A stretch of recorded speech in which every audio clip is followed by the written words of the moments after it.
nos outils juridiques, dans cette guerre asymétrique que mène la police, ne sont pas du tout à la hauteur. On nous demande de courir un 100 mètres et d'être les premiers contre les voyous en nous mettant 10 kilos au pied. Ce n'est pas possible. Vous avez des tas d'individus qui font des calculs rationnels. Ce n'est pas un enjeu simplement de sécurité, de santé, c'est un enjeu de souveraineté.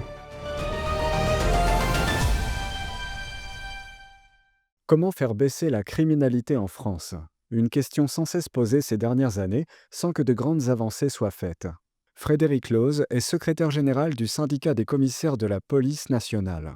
Il est l'auteur du livre « Insécurité, stop à la descente aux enfers ».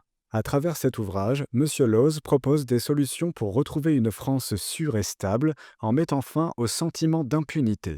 La particularité de ce livre, c'est de faire des propositions à 360 degrés et avec le recul du temps pour montrer que notre qualité de vie s'est dégradée avec la montée de l'insécurité et que la réponse sera une réponse à la fois civique, sécuritaire et de réforme de la justice. Le nombre de crimes et délits a explosé depuis les années 60. Quelle est la principale cause de cette insécurité? D'abord, effectivement, la montée de l'insécurité, elle est anormale. Il ne faut pas considérer que c'est un mal nécessaire, c'est comme ça va avec l'évolution, la croissance économique des années 80, 90, que c'est inéluctable. C'est faux. Je dis souvent, si l'espérance de vie baissait de 20 ans, personne ne dirait c'est normal, c'est comme ça. Tout le monde serait choqué et dirait il faut réagir dans un pays qui est la 7e puissance économique, et je pourrais multiplier les exemples.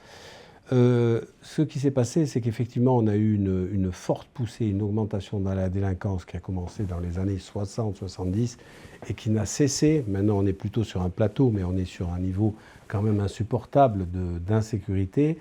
Et cet effet ciseau, c'est que pendant que la délinquance augmentait massivement, les atteintes aux biens, les atteintes aux personnes, le trafic de stupéfiants, au même moment, cet effet ciseau, la réponse judiciaire n'était pas non seulement à la hauteur, mais on a démantelé tout ce qui pouvait faire que la dissuasion judiciaire soit à la hauteur de cette forte augmentation de la délinquance. Voilà, il y a eu un croisement des courbes, la délinquance augmente fortement, et puis dans les années 80, normalement, notamment avec, il faut le dire, l'arrivée de la gauche au pouvoir, il y a un véritable désarmement judiciaire. Ça part au départ d'un bon sentiment, c'est-à-dire on veut humaniser les prisons, donner plus de droits aux gardés à vue.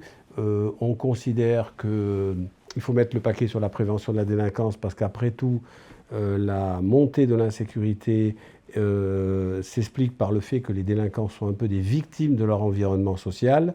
Alors c'est en grande partie faux, tout n'est pas faux. Mais donc on a eu aussi un humanisme dévoyé et puis aussi des idéologies toxiques qui font que, par exemple, on a caricaturé, stigmatisé la prison et puis donc le parc pénitentiaire n'est plus à la hauteur. On a incarcéré de plus en plus tard des individus dangereux, donc en les incarcérant de plus en plus tard, ils ont eu des peines avec sursis, des rappels à la loi, des alternatives à la sanction ou des alternatives aux peines de prison là où il aurait fallu le faire, on les a encouragés, on les a désinhibés et ça s'est traduit par une forme d'impunité. Cette impunité encourage les délinquants à continuer. Et lorsque la dissuasion judiciaire s'affaiblit, ce qui a été le cas, automatiquement l'autorité des policiers sur le terrain s'affaiblit aussi. C'est ce qui fait qu'aujourd'hui on arrive à un niveau d'insécurité très important de partout, dans les écoles, dans les transports en commun. On s'en prend aux policiers dans leur vie privée, on s'en prend même aux pompiers. Bon, tout ce constat est connu. Monsieur Loz revient sur l'idéologie qui domine la France depuis plusieurs décennies. Bien évidemment, l'objectif de la prison et l'objectif de la sanction numéro 1, c'est la réinsertion. Faire en sorte que quelqu'un sorte meilleur et ne réitère pas, ne se replonge pas dans la délinquance. Mais ça n'a pas fonctionné, parce que tout simplement, on part d'une logique un petit peu naïve. Vous avez des tas d'individus qui font des calculs rationnels. Si ça vaut le coup et s'il n'y a pas d'obstacle et de butée, ils vont continuer à commettre des infractions, à continuer un parcours délinquant et criminel. C'est ce qui s'est passé. Et bien évidemment, on a stigmatisé la prison, alors que la prison permet un temps d'arrêt. Mais tout simplement, il faut assumer, elle permet de punir. Elle permet aussi d'isoler des individus et d'éviter On dit la prison est l'école du crime, mais la rue est l'école du crime 10 fois plus. On dit que la prison n'empêche pas, dans 70% des cas, paraît-il, les courtes peines de prison, la récidive. Ok, mais que faut-il faire avec des individus qui sont réitérants? Il faut les laisser toujours dehors? Mais qui va supporter ça? Qui va supporter de les avoir comme voisins? Qui va supporter de les avoir dans un bus, dans la rue, dans une école, etc. Bien évidemment, la prison, elle sert aussi à ça. Arrêter un parcours délinquant, stopper un parcours criminel, dès le début, beaucoup plus vite. Or, en stigmatisant la prison et en démultipliant les peines, les alternatives aux poursuites et les peines alternatives à la sanction à la prison, on a flingué la dissuasion judiciaire. Un exemple très concret, aujourd'hui, la plupart des peines de prison, alors toutes les peines de prison de moins d'1 an sont systématiquement aménagées, les courtes peines n'existent plus, c'est dans les textes, et ça a beaucoup varié, mais les peines de prison jusqu'à 2-3 ans, elles sont prononcées quand ce sont des peines de prison fermes, mais elles sont quasi systématiquement aménagées à l'audience ou le lendemain. Donc il n'y a plus de différence avec la peine avec sursis. Le langage judiciaire est devenu illisible. Et cela contribue aussi à flinguer la dissuasion judiciaire. On ne comprend plus, et puis finalement on a l'impression qu'on ne craint plus la justice, on ne craint plus la police, et vous avez une partie de délinquants importants, qui devient de plus en plus importante, qui en profitent. Et puis il y a aussi l'ouverture des frontières, comment sécuriser un pays, comment sécuriser une maison avec la porte ouverte, les fenêtres ouvertes, le toit ouvert. Voilà, le débat, c'est pas de dire la police n'y arrive pas, il faut mettre l'armée ou il faut augmenter les polices municipales. Tant que vous avez aussi une maison qui est ouverte aux 4 vents, comment vous voulez la sécuriser? Parce qu'une partie de la délinquance aussi est une partie qui vient de l'étranger. Pour Frédéric Looz, il n'y a jamais eu de grande stratégie élaborée pour vraiment résoudre le problème sécuritaire français. D'abord, il n'y a pas de stratégie. Il n'y a jamais eu de stratégie. Je fais la comparaison avec la défense nationale dans mon livre Insécurité, stop à la descente aux enfers. En matière de défense nationale, vous avez une stratégie, vous avez une commission nationale d'ailleurs de la défense nationale et des forces armées à l'Assemblée nationale. On se pose, on a un livre blanc sur la défense, on réfléchit aux différents scénarios et on s'adapte aux réalités avec beaucoup d'agilité, mais il y a une stratégie pour se défendre, pour éviter la guerre, ou en tout cas pour être en mesure de la mener. En matière d'insécurité, il n'y a pas de stratégie. Il y a des politiques de communication, de réaction, peu d'anticipation, à part sur des événements programmés, sécuriser les Jeux Olympiques ou parfois la grande criminalité organisée, où vous avez maintenant une stratégie, mais sur ce qui concerne l'ensemble des Français, l'insécurité, la petite et moyenne délinquance, qui concerne à 80-90%, oui, il n'y a pas de stratégie. Pas de stratégie, pas de doctrine, des politiques qui sont archipélisées, qui ne sont pas coordonnées, pas pilotées. Chacun est dans son couloir de nage, c'est-à-dire que le garde des Sceaux a une politique pénale qu'il adresse aux procureurs généraux et aux procureurs de la République. Et puis à côté, vous avez le ministère de l'Intérieur, avec ses rodomondades viriles, qui dit « je vais faire, je vais arrêter », mais qui adresse au préfet et au commissaire de police sa politique de sécurité, ses instructions. Mais le ministère de la Justice et le ministère de l'Intérieur ne se coordonnent pas assez. Voilà, vous n'avez aucun Premier ministre qui dit « on va se coordonner, on va piloter l'action », parce que les deux ministères, pour réussir contre l'insécurité, il faut coordonner les deux ministères. Ça aussi, c'est une partie de la stratégie. Déjà, elle n'existe pas au ministère de l'Intérieur. Et en plus, les deux ministères qui devraient, pour assurer la réussite, converger, ne convergent pas parce qu'ils ne travaillent pas ensemble ou de façon très formelle. Donc ça ne peut pas marcher. Ça pouvait marcher jusqu'aux années 60-70. À partir du moment où vous avez de la délinquance de masse, ça ne marche pas. Pour plein de raisons, du corporatisme chez les uns, chez les autres, sous prétexte du principe d'indépendance de la justice, on laisse le chaos s'organiser et finalement c'est l'insécurité qui augmente, c'est les victimes qui sont laissées pour compte et c'est les citoyens qui ne comprennent pas avec un vote forcément contestataire en se disant on paye des impôts et finalement on n'est pas défendu. On renonce à se faire justice soi-même, c'est l'origine du contrat social, mais en contrepartie, la justice va faire le job. C'est ça l'origine de l'État, le OPS. Et là, aujourd'hui, il se passe que ça ne fonctionne plus. La justice fonctionne mal, et c'est la faute du législateur. Et en même temps, police et justice ne travaillent pas vraiment ensemble.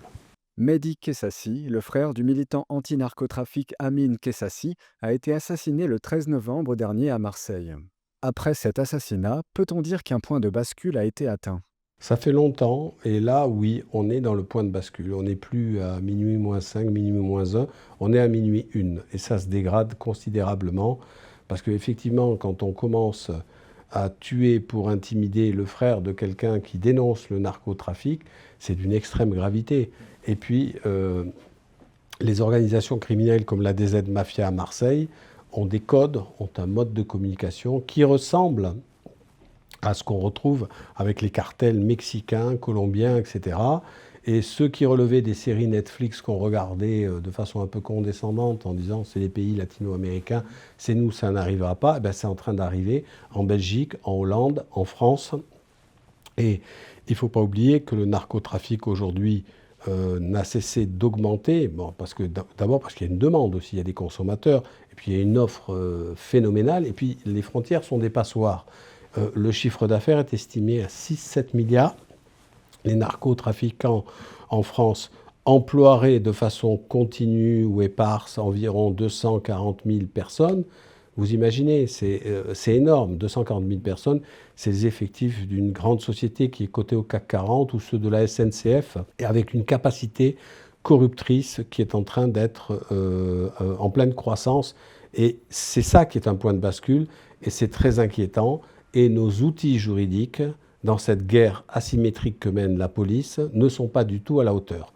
Nous avons notamment une procédure pénale, malgré la loi de juin 2025 sur le narcotrafic, qui est un bon premier pas, mais qui est nettement insuffisant par rapport aux enjeux. Ce n'est pas un enjeu simplement de sécurité, de santé, c'est un enjeu de souveraineté. Emmanuel Macron a récemment parlé de s'inspirer de la lutte contre le terrorisme pour contrer le narcotrafic. Il a raison, mais la lutte contre le terrorisme, il faut qu'il aille au bout du raisonnement.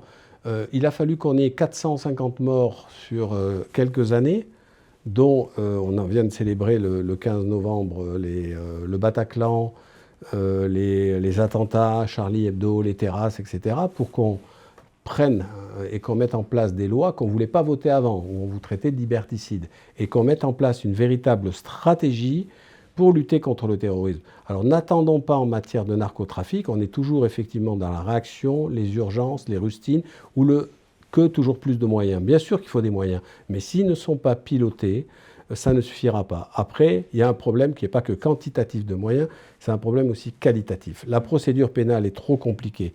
Le nombre de nullités que peuvent soulever les avocats pour défendre les narcotrafiquants est bien trop important. La forme l'emporte sur le fond, parce que le législateur a voté cela, c'est-à-dire une procédure de plus en plus complexifiée. On a réduit l'autonomie des policiers, on a réduit l'initiative des policiers, on a réduit le temps de travail des policiers avec une procédure qui profite aux voyous, aux gardés à vue, qui a réduit le temps de travail, l'autonomie, l'initiative des policiers, alors que les narcotrafiquants ont toujours 10 coups d'avance sur nous et font preuve de beaucoup d'agilité. Je ne dis pas qu'il faut balayer les libertés individuelles, mais aujourd'hui le curseur a été déplacé beaucoup trop loin. Et c'est pour ça, en plus, qu'on ne pourra pas gagner la guerre, et je l'annonce, contre le narcotrafic avec cette procédure pénale-là, telle qu'elle a été mise en place sous la pression de l'Union européenne, la pression idéologique du syndicat de la magistrature, etc., etc. Non seulement on ne va pas gagner la guerre, mais ça va s'empirer. Retenez bien ce que je vous dis. On ne peut pas travailler, on n'a pas les outils adaptés, et on mène une guerre asymétrique. On nous demande de courir un 100 mètres et d'être les premiers contre les voyous en nous mettant 10 kilos aux pieds. Ce n'est pas possible. Et c'est une énorme erreur que d'avoir complexifié à outrance cette procédure pénale, parce qu'au même moment, pendant qu'on multiplie les actes que doivent faire les OPJ, les formalités au détriment du fond, évidemment, au même moment, on n'a pas touché au temps de garde à vue. Toujours 24 heures plus 24, voilà. C'est tout à fait insuffisant.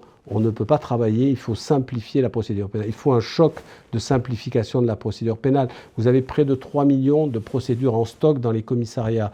Plus personne ne veut faire vraiment de la police judiciaire. Avant, les policiers se précipitaient pour faire de la police judiciaire. Aujourd'hui, ils sont découragés. Ils préfèrent faire un travail différent dans les bureaux, voies publiques, du renseignement, parce qu'on a flingué l'attractivité de la police judiciaire avec une procédure pénale trop compliquée. Alors la procédure pénale, elle n'est pas faite pour le confort des policiers, elle est faite aussi pour qu'il y ait des procédures équitables pour les droits de la défense. Mais on est allé bien trop loin en faveur des droits de la défense, ce sont souvent les droits des gardés à vue, des mises en cause ou des voyous, qui profitent aux avocats. Et aujourd'hui, les policiers ne veulent plus faire de procédures. Les stocks de procédures s'accumulent dans les commissariats, s'accumulent dans les tribunaux. Les délais se rallongent et on est inefficace. Et pendant ce temps, les voyous réitèrent, récidivent et le sentiment d'insécurité se multiplie. Vous voyez, il y a un effet mécanique et il y a un cercle vicieux qui est extrêmement dangereux. Sans compter, pour ce qui concerne la criminalité organisée, qu'on a choisi, on a fait des choix, la libre circulation des personnes, des capitaux et des hommes. Jusqu'à présent, la criminalité organisée, jusqu'à il y a une dizaine d'années, était un effet de bord à peu près gérable. Aujourd'hui, c'est une marée montante qui remet en cause ce système ultralibéral. Et bien évidemment, un jour, il va falloir réfléchir à retrouver peut-être des frontières. Pour M. Loz, l'épisode des Jeux Olympiques est un bon exemple de coordination et d'organisation des forces de sécurité. Évidemment, ce qui s'est passé pour les Jeux Olympiques n'est pas transposable.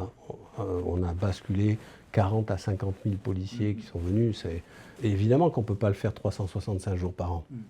Ce qui est transposable, c'est qu'on s'est fixé comme objectif pour les Jeux Olympiques tolérance zéro. Parce qu'il y avait des 4 milliards de téléspectateurs, des millions de spectateurs dans le pays le plus touristique au monde. Tout le monde nous regardait. Il y allait de l'influence, de l'image, de la réputation de la France. Et on avait plus de 150 chefs d'État ou de gouvernement qui ont été présents. Ce qu'il faut retenir, stratégie, tolérance zéro et une coopération et un pilotage serré. C'est ce qu'on n'a pas au jour le jour dans la lutte contre la petite et moyenne délinquance. C'est ça qu'il faut garder, qu'il faut tirer comme enseignement. Et puis il faut faire de la lutte contre la petite et moyenne délinquance, mais aussi la grande délinquance en général, une grande cause nationale. Et s'inspirer également, vous avez parlé de la lutte contre le terrorisme, mais aussi de la lutte contre l'insécurité routière. Un jour, on a décidé, en 1974, où il y avait 17 000 morts pour 58 millions d'habitants, on a décidé de dire « ça suffit ». Vous avez un président, un Premier ministre, un ministre des Transports, je crois que c'était Roger Gallet, qui ont dit « ça suffit » sous Georges Pompidou. Et 17 000 morts, c'est insupportable, c'est l'équivalent de la ville de Mazamet. On a demandé d'ailleurs aux gens de Mazamet, l'ORTF de l'époque, de s'allonger, un effet choc pour voir ce que c'était 17 000 morts. Je ne parle même pas des blessés, etc. Et puis aujourd'hui, on a mis en place une politique rapide, certaine, avec prévention, mais une répression. Et on tape au portefeuille. Sanctions pénales, sanctions financières. D'ailleurs, aujourd'hui, si vous brûlez un feu rouge ou vous avez fait un excès de vitesse, on ne vous dit pas rappel à la loi. On ne vous dit pas peine avec sursis, repeine avec sursis. Votre dossier sera traité dans 1 an, dans 2 ans. C'est immédiat, c'est rapide, il y a une sanction et en plus vous payez. Et aujourd'hui, vous savez où on en est grâce à cette politique et d'autres mesures qui ont été mises en place. On est à 3 000 morts. On est passé 17 000 à 3 000 morts pour 68 millions d'habitants. On a gagné 500 000 vies, un demi-million. Vous imaginez tout pourquoi? Parce qu'on a mis en place stratégie, vraie volonté politique et objectif tolérance zéro. Voilà, alors on n'est pas 3 000 morts, c'est encore trop, mais ce n'est pas 17 000. Vous voyez? Et c'est tout ça que l'on peut faire. Il y a bien d'autres idées, mais on peut faire tout cela. Et comme je l'ai dit, il faut assumer la répression, modifier l'application, l'exécution des peines. Il y a aussi une politique de prévention qu'il faut mettre en place de façon beaucoup plus ciblée, par exemple sur l'échec scolaire. Il faut établir le coût de la délinquance, qu'on ne connaît pas, c'est quand même quelque chose de fou. Ni la Cour des comptes, ni l'INSEE travaillent sur le coût de la délinquance, ça nous donnerait un éclairage.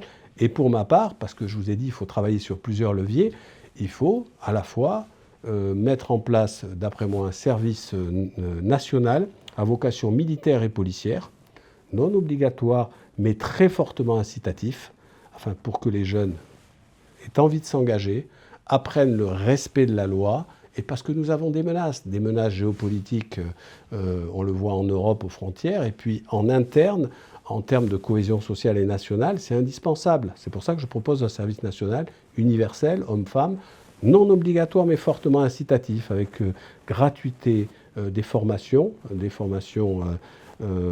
simple jusqu'aux formations supérieures, priorité à l'emploi pour ceux qui s'engagent dans ce service national, des distinctions honorifiques, qu'ils soient payés, des points retraite, etc. Quelque chose de très incitatif.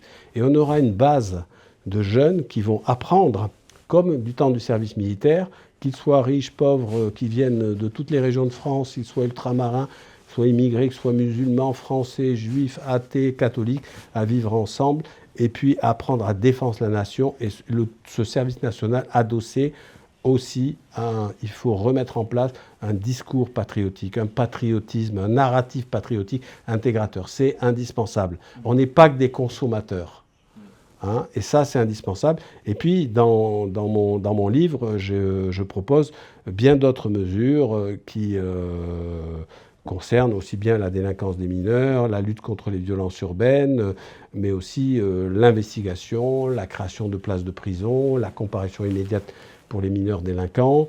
Et voilà, il y a beaucoup de choses. Mais ce qui compte, et on revient au début de notre entretien, c'est pas qu'il y ait l'archipel isolé des 36 000 politiques de prévention de la délinquance des collectivités territoriales, ce que fait la police et la gendarmerie pour la sécurité, ce que fait la justice, juge du siège ou le parquet, et puis la réinsertion éventuelle des prisonniers, les sortants de prison. Tout ça, il faut l'articuler, le piloter. Et c'est ça qui manque. Et si on articule, on pilote ça, qu'il y a une volonté, comme pour les Jeux Olympiques, comme pour l'insécurité routière, comme pour la lutte contre le terrorisme, eh bien on peut vivre beaucoup plus libre et rétablir la sécurité. Parce qu'il n'y a pas de liberté sans sécurité.